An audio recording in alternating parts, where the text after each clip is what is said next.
Pemirsa, gara-gara terdesak taruhan judi online dan membeli narkoba, seorang pedagang martabak bersama rekannya dilumpuhkan unit reskrim Polsek Denpasar Barat karena terlibat curanmor. 4 motor disita petugas sebagai barang bukti. Pelaku M. Rizky Ilhami, 22 tahun, dan Gilang Ramadan, 22 tahun, asal Lampung dengan meringis dan menggunakan kursi roda, digiring petugas Polsek Denpasar Barat. Keduanya dilumpuhkan petugas dengan timah panas ketika mencoba kabur saat akan diringkus di wilayah Jalan Taman Pancing, Denpasar Selatan.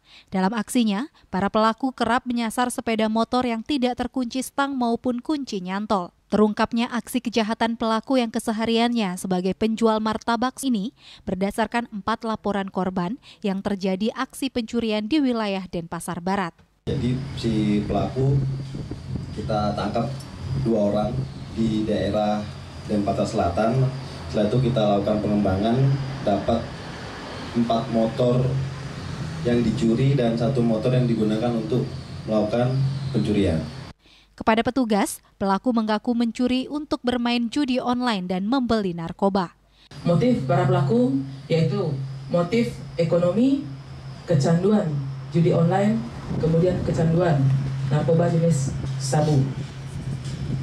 Untuk modusnya, pelaku melancarkan aksi pada saat malam hari mencari sepeda motor yang tidak dikunci stang. Jadi pelaku melihat sepeda motor tidak dikunci stang, kemudian diambil, dituntun, setelah aman, baru berapa jam kemudian berselang membuat kunci duplikat atau kunci palsu. 4 sepeda motor disita polisi sebagai barang bukti. Kini, kedua pelaku dijebloskan sel tahanan guna mempertanggungjawabkan perbuatannya dengan ancaman 7 tahun penjara. Rai Suantara, Bali TV.